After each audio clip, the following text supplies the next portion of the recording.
بسم الله الرحمن الرحيم إن الحمد لله نحمده ونستعينه ونستغفره ونعوذ بالله من شرور أنفسنا ومن سيئات أعمالنا من يهده الله فلا مضل له ومن يضلل فلا هادي له وأشهد أن لا إله إلا الله وحده لا شريك له وأشهد أن محمدا عبده ورسوله. Let's start with some revision questions, inshallah. If a person did not wipe their ears, is their wudu valid or not? In which madhab is it not valid?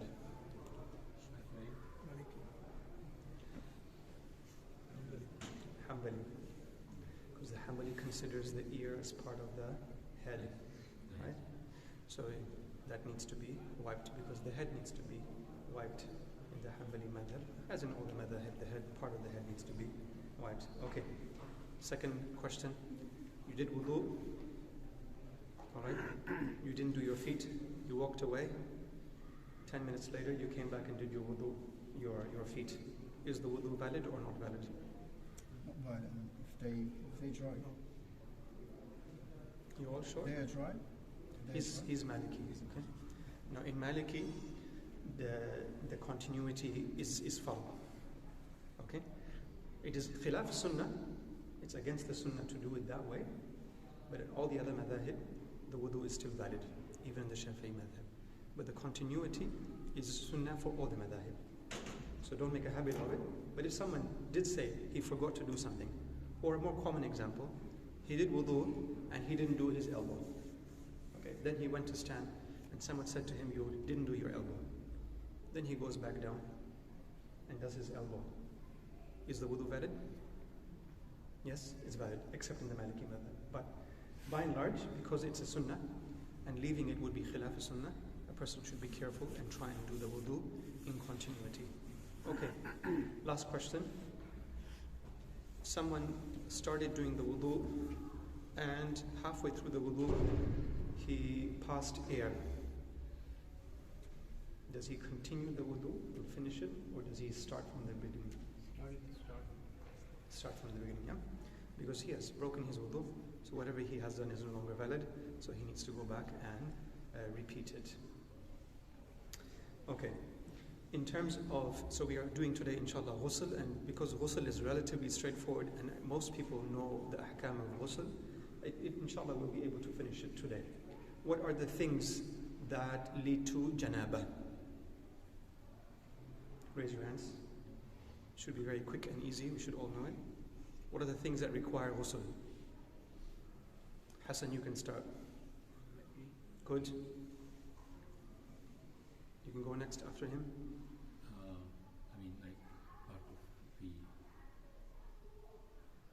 Like part of his sleep with his wife and Intercourse, yes. Okay.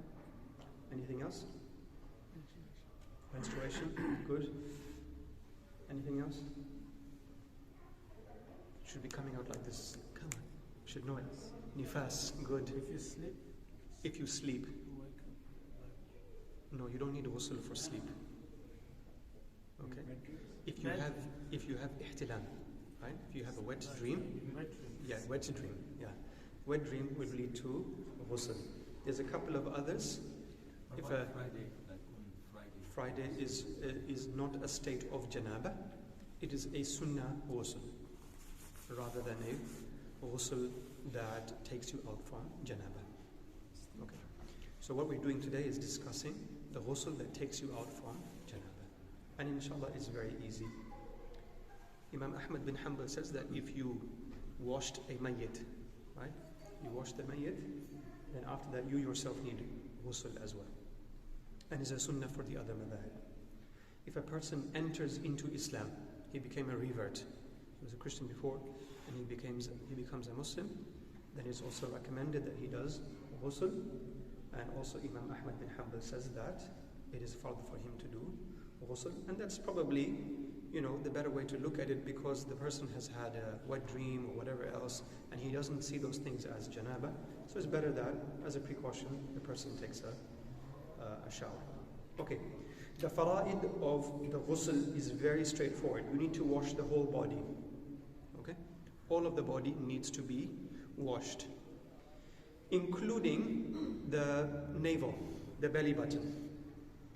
So that's external, so you have to make sure that water goes inside there. If a person is uncircumcised, then if it is easy for him to pull back the foreskin, then he will also wash that area. Okay?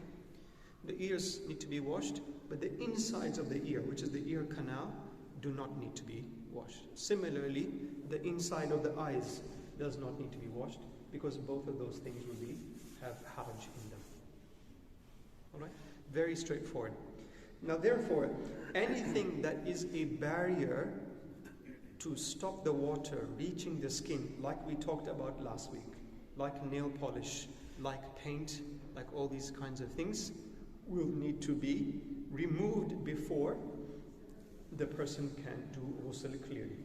Even to the extent that the fuqaha mentioned that if a woman has put, perfumed oil on her hair, then that needs to be removed because that is a barrier to the water reaching the hair.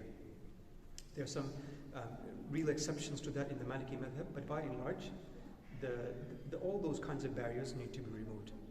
Imam Abu Hanifa gives an allowance to certain groups.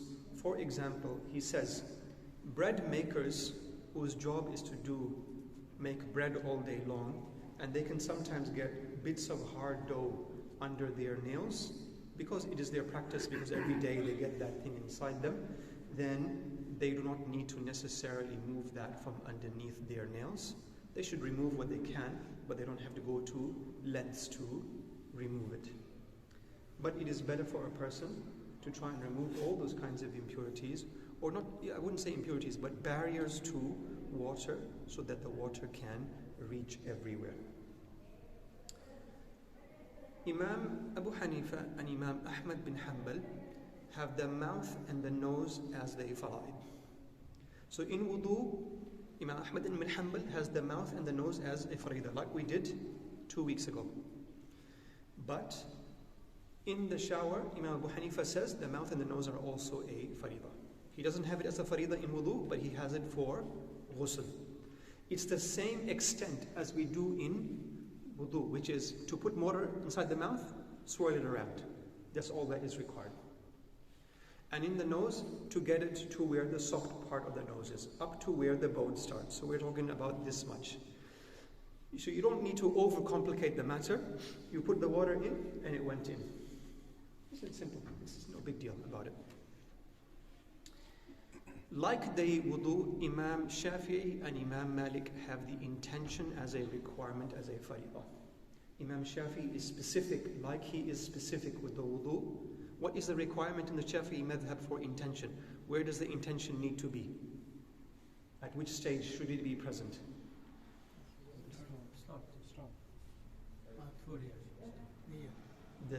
Okay, you misunderstood the question. Which part of wudu does the niyyah need to be present in? More specifically, it's the face. Jazakallahu khair.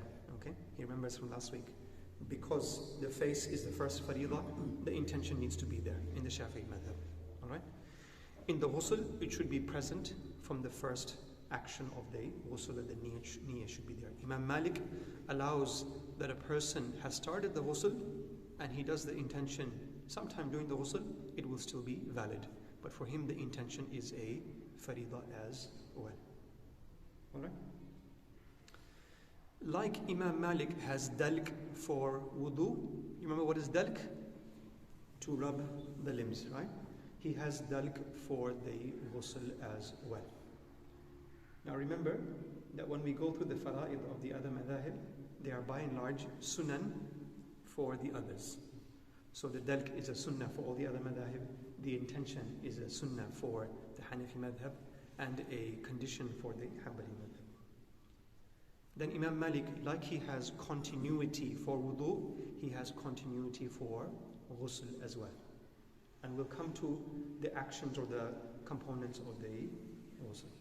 The last farida is the basmala, to say Bismillahir Rahmanir Rahim in the Hanbali madhab. The Hanbali madhab has the basmala for wudu and for ghusl. They're consistent. The only one that was not consistent was the Hanafi madhab. that they had farida, additional farida of the mouth and the nose, and they don't have it for the wudu. Okay? So it's all relatively easy to remember. Okay, let me ask you guys a question. You have a blocked nose. What will you do? You've got a flu or a cold. How will you get water inside the nostrils? As much as we can. With the fingers. Do that. With the big finger. Sneeze and Yeah, it's very simple. You put water in and you put the finger inside to make sure the water has got in. Okay? And beyond that, you don't need to do anything else. It's as simple as that. And inside the water, if you're not fasting, you put it in and you gargle as well. But if you are fasting, don't do the gargling because of the chance that the water can go down. Question. Yes? What about the dentures, permanent dentures you have per mouth? Permanent dentures. Are they, when you're permanent, they can't be removed. Then they will be as they are, as part of the body, right? So you can't remove them. So you put the water inside there.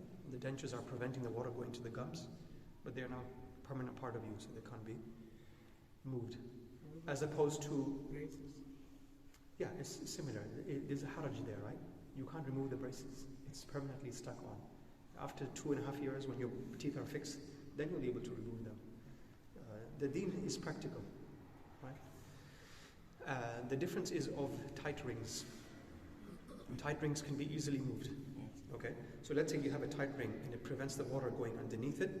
Imam Shafi'i says you don't have to move it, but Imam Abu Hanifa says because it's easy enough to move it, you should move it. Alright, to get the water there.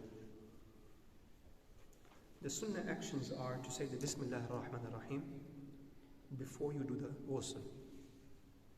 Then step number 2 is to wash the private parts first. Okay.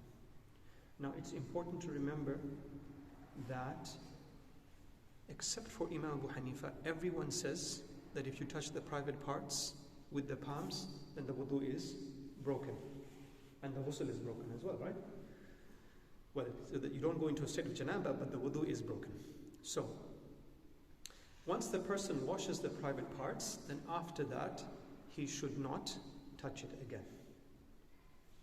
To stay away from the ikhtilaf, right?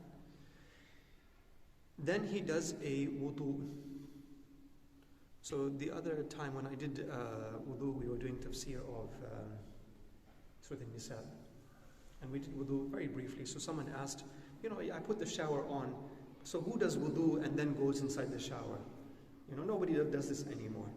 I said, look, you don't have to do a 5-minute long wudu. You do a quick wudu as the water is warming up, Because in modern showers, you turn the water on, the water has to come from the hot water, come into the shower. As it's warming up, you did a very quick 35-second wudu. Alright? And you would all do the actions of the wudu as they are done otherwise, with one change. And that is that you don't do the feet. Okay?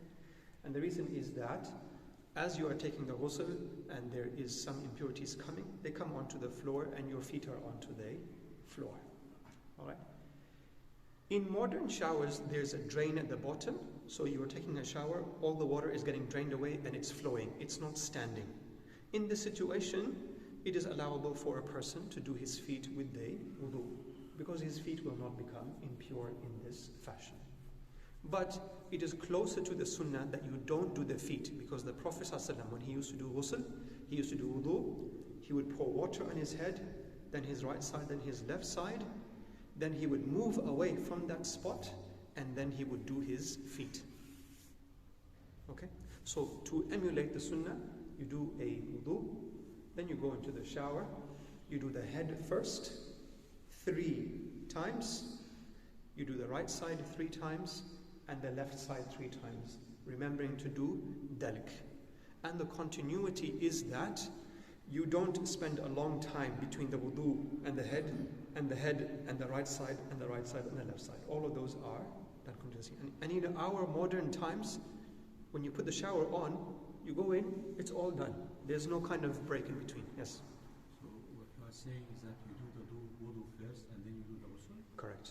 Yes. What about if we did the ghusl first and then the wudu? No, so doing the wudu first is a sunnah. Alright?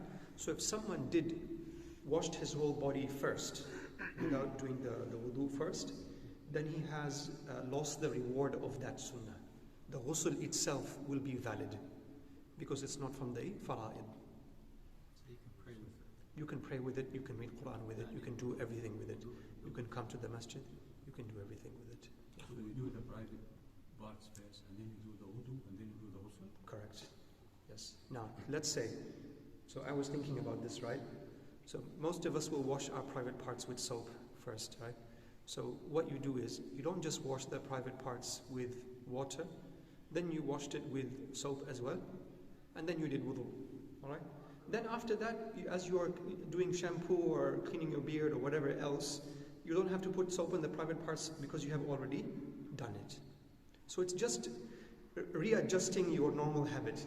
The ghusl is super easy. Alhamdulillah, I have a habit from university, I take a shower every morning. It doesn't take any extra time to do the ghusl, because all you have to do is put water in the mouth, in the nostrils, you're done. Right? So, from that aspect of it, there's no kind of difficulty in it. The other sunnah is to do the washing 3 times. Now, understand, let's say you are doing wudu and you have turned the tap on, right? You've put the hand under water. The washing that 3 times is the amount of water that if I poured it from a container, that I could wash my hands 3 times. That's 3 times. Okay? You don't have to sit in the shower and go 1, and then 2, and then 3, because in that time, 10 times of water has fallen down. So we have to remember that the sunnah is to conserve water, to take a faster shower, to use less water. So if you went in and your shower is modern showers are 7 liters a minute, all right? You have washed your whole body 15 times in 1 minute. Forget about 3 times.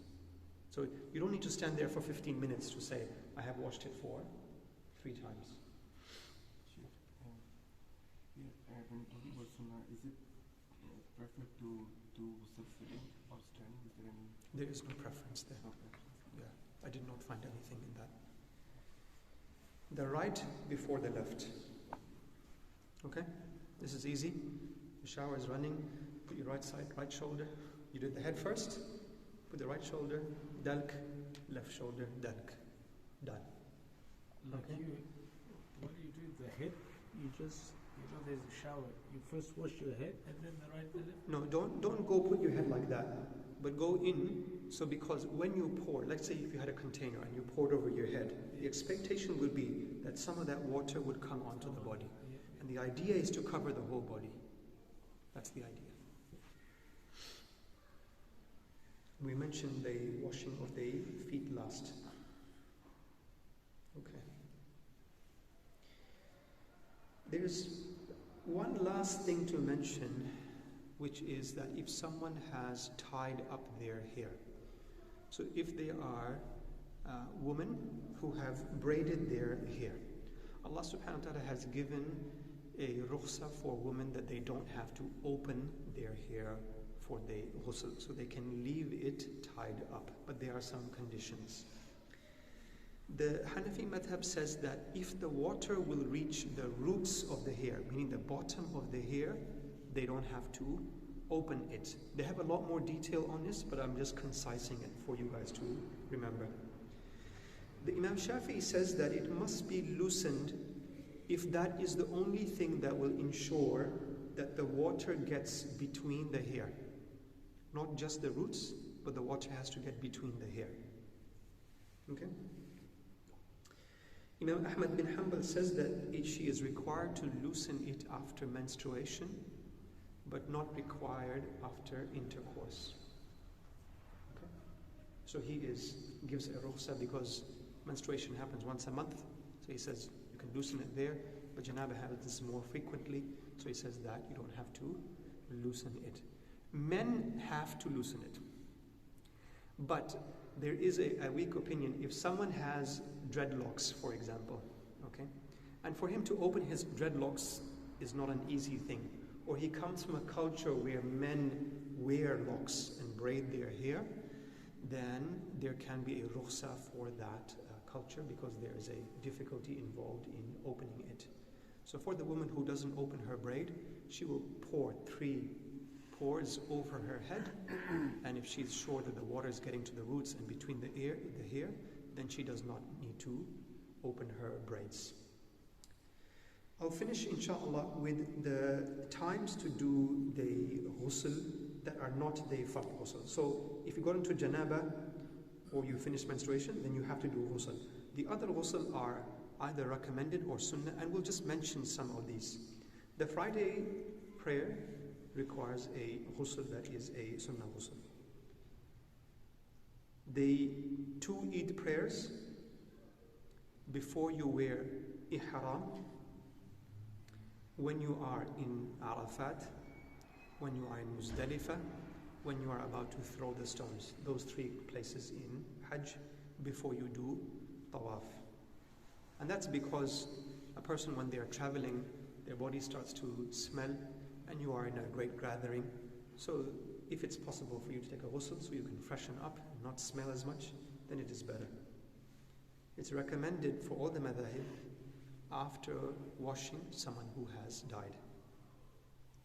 Before the rain prayer, the eclipse prayer, if someone became insane or he became unconscious when he wakes up or gains sanity, then he should do ghusl as well as a recommended ghusl. The last one I'll mention is a woman who gets divorced and completes her iddah, I should say with ayn. Then it's recommended that she takes a ghusl as well, because she is now eligible for marriage and she should present herself well for if there are any suitors. That's it. Ghusl is done. Very quick and very easy to remember. Those of you who take a shower to go to work, just make a niyyah that you are doing ghusl, and the only additional thing you have to do is a quick wudu before you go in.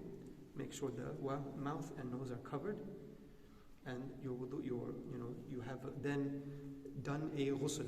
Then that ghusl is rewarded, rather than a shower that you just took for cleanliness. You are rewarded for cleanliness, but there's a greater reward for having the niyyah of ghusl, because that ghusl is of higher value than just a wudu. Okay, time for questions. Any questions?